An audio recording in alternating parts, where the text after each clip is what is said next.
The Galactic Academy's Xenobiology lecture hall buzzed with the chittering, growling, and harmonic frequencies of 200 species.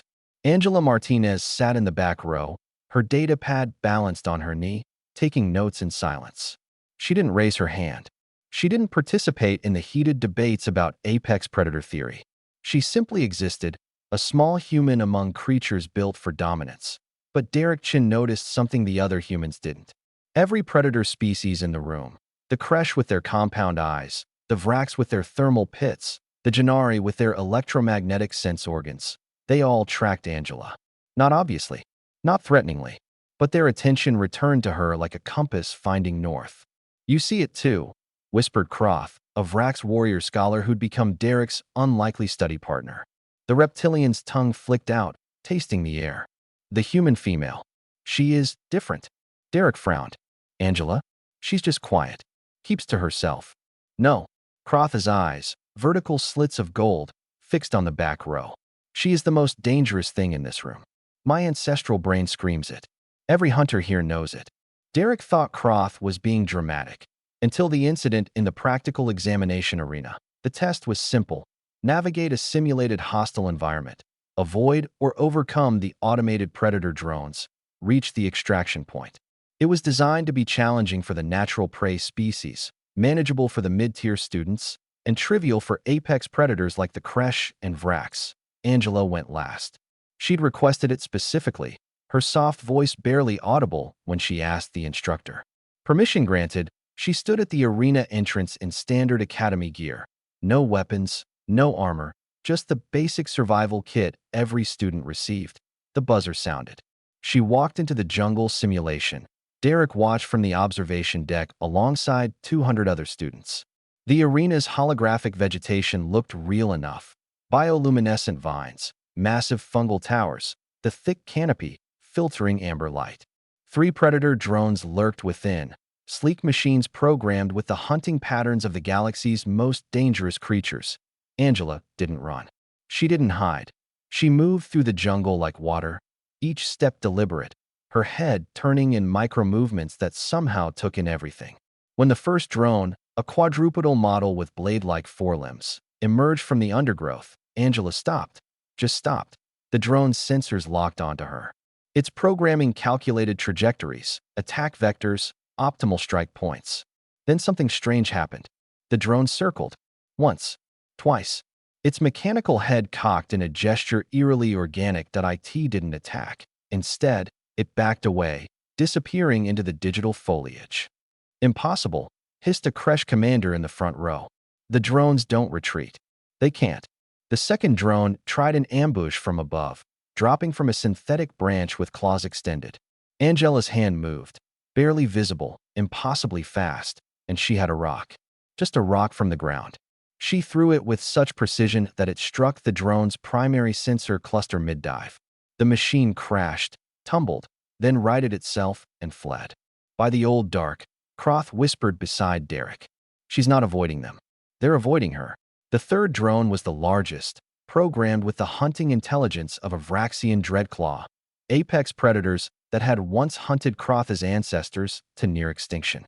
It approached Angela from downwind, using every stealth protocol in its database.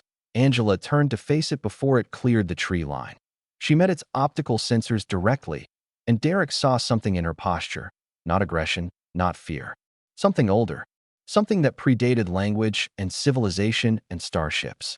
The primal calculus of predator and prey, and the cold mathematical reality that sometimes the predator miscalculates. The drone's threat assessment algorithms must have been screaming. It held position for 7 seconds, an eternity in combat time, then slowly, deliberately withdrew. Angela completed the course in 12 minutes. She never ran, never fought, never hid. She simply made it clear that attacking her would be the last mistake anything ever made. The observation deck was silent. Professor Thexrau, a Janari with 6 PhDs in interspecies psychology, broke the silence. "Well," the insectoid's mandibles clicked thoughtfully. "That was educational." Later, in the Academy's human common area, Derek found Angela reading, her back against the wall, positioned where she could see both entrances. "How did you do that?" he asked. Angela looked up, And Derek saw what the predators must have seen. Eyes that held no malice, no fear, just absolute certainty. Do what? The arena. The drones should have attacked. They assessed the threat accurately. Angela returned to her book. That's what predators do. The good ones, anyway. They calculate cost versus benefit. And I made the cost too high. She turned a page. Humans didn't become apex predators by being the biggest or the strongest, Derek. We became apex predators by making everything else decide we weren't worth the effort. Croth approached, moving with unusual deference. Human Angela, my people have a saying. The silent cave is where the greatest beast sleeps. We would consider it an honor if you would join our hunting studies group. Angela's smile was small, almost shy. I'm not really a group projects person. I understand. Croth bowed, a gesture of respect among his people. But know this, every predator species in this academy has updated their assessment of humanity today. Because of you.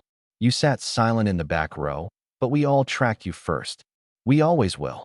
After Croft left, Derek sat beside Angela. You know you're going to have a reputation now, right? Good, Angela said quietly, her eyes never leaving her book. Maybe they'll stop testing the other humans to see if we're prey. Derek thought about that. About the casual challenges, the accidental physical contact, the dominance games the predator species played with human students. And he thought about how those games had subtly decreased in Angela's presence, like wolves learning which member of the herd had horns. You've been doing this on purpose, he realized. Sitting in the back, staying quiet, making them come to the conclusion themselves. Angela finally looked at him directly, and Derek understood what the drones had calculated, what every predator in that lecture hall instinctively knew. Humanity had climbed from prey to apex not by roaring, but by making the roar unnecessary. Someone has to, Angela said simply. Someone has to remind them that Earth didn't have bigger teeth or sharper claws. We just had better math. She returned to her book, sitting silent in the corner. And somewhere in the academy, 200 predator species recalculated their threat assessments of the small, quiet species from Sol. The ones who sat in the back row, the ones who never had to prove anything, the ones who were, mathematically speaking, the most dangerous thing in the room.